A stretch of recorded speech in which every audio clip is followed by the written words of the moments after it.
for many organizations, the downtown marketplace, or what we used to refer to as Main Street, really does not advertise our business in a global marketplace. And so we have had to move over to a digital marketplace to be able to advertise what it is that we do. Now, it would be made out to be a complicated process, but it's really not that complicated. And in this video and a few other following videos, I'm actually going to walk you through creating your own digital marketplace and some of those things that you may want to consider along the way. Everybody, I think, loves popcorn. At least many people love popcorn. And popcorn is a wonderful thing, especially if you're selling it in a crowded area. Perhaps you're on a parade route at 2 p.m. on a Saturday afternoon. You're going to sell a lot of popcorn. And that's the right place to be to sell popcorn.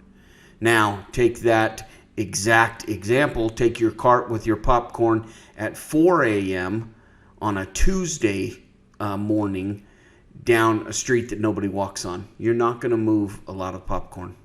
So there's a big difference between selling popcorn in the right place at the right time and selling it in the wrong place, or simply not. This is what we're going to talk about with digital transformation. And there are several tools out there in the marketplace that are free that can be used to design your digital marketplace presence.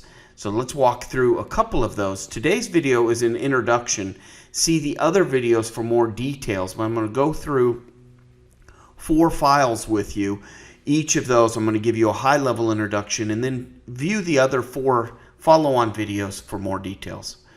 So the first document you really need to wrap your hands around really is, what is it that you do? So I'm just showing you what I do, and maybe this will work as an example for you. So starting from the left to the right, I kind of highlight everything that's in process, right? My services that I provide for folks, FedRAMP, 508, all of these that you see here. Who the market is, right? Who's purchasing them, what the revenue is in the sales cycle, right? What the development needed is, what the advertising cost parameters are, the SEO keywords that I used when I created this, and then the location of where more of the hits, and you'll see that on another spreadsheet, on another tool that I use. So here, the important thing here is that you can look, and it doesn't have to be exactly like this. It could be any style that you choose.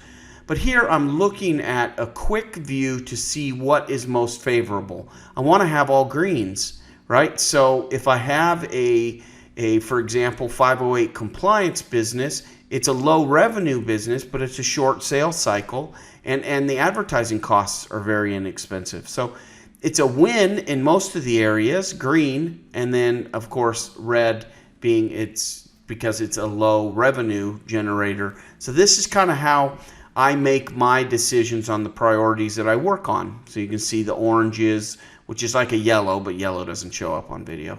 And then red, green, etc. And you can see that through my policy integrity, where I create policies and controls for folks and help them write their ATOs and things of that nature, their FedRAMP packages.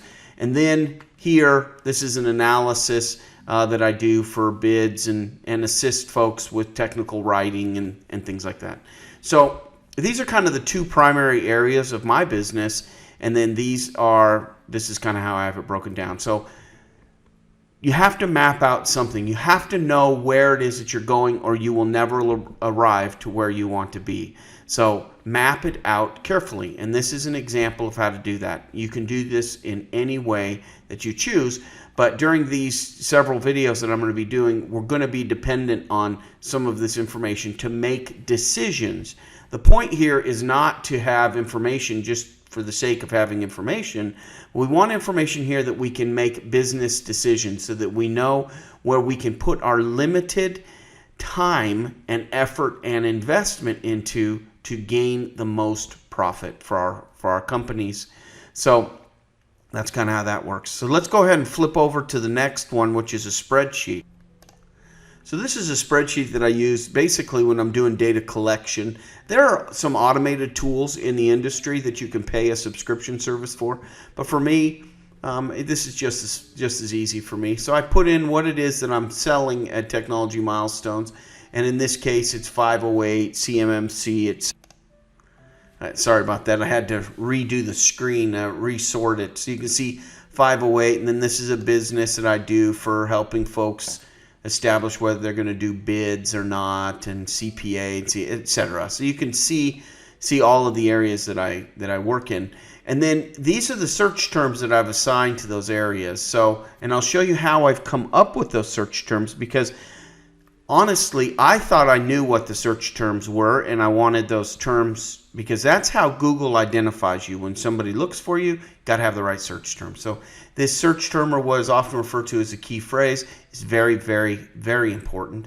So how do you come up with this list of key phrases, right? This is all for one offering, but these are the different key phrases associated with that. And each one of these key phrases have a different interest in different states.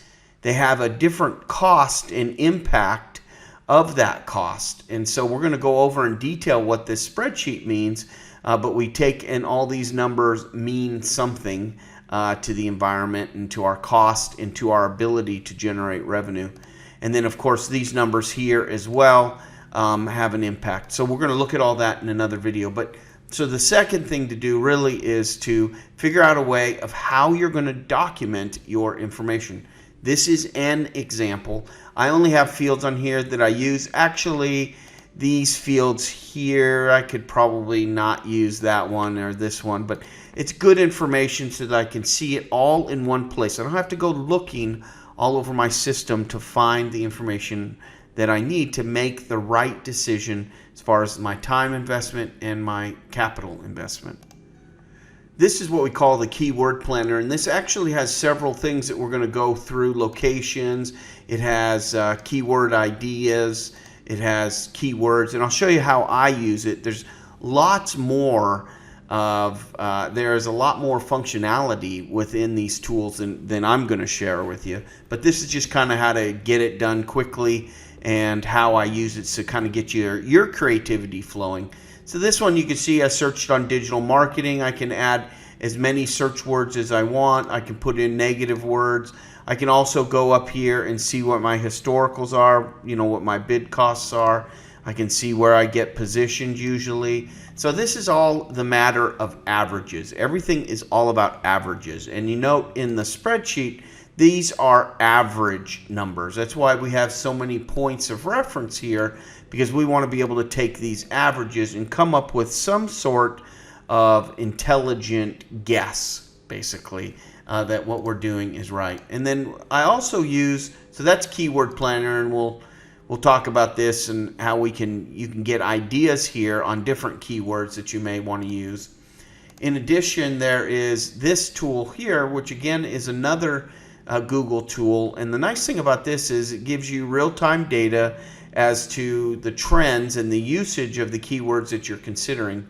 In addition, and I've searched here for cyber technology, and you can do comparisons between, multiple things, like here for, I don't know, architecture.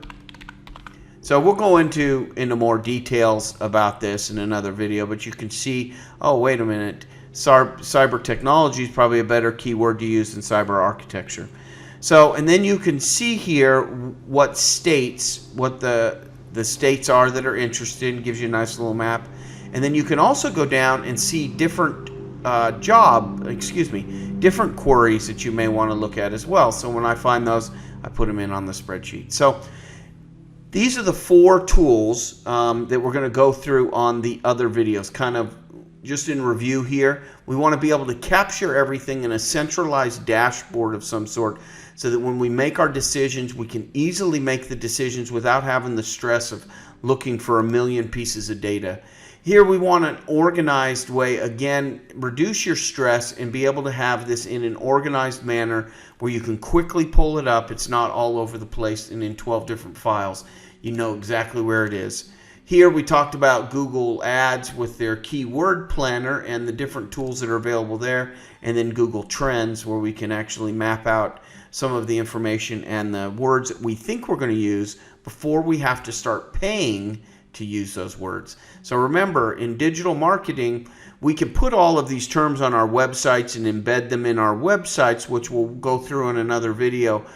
And that's really important. So when people search just in general for cyber technology, your name without charging comes up.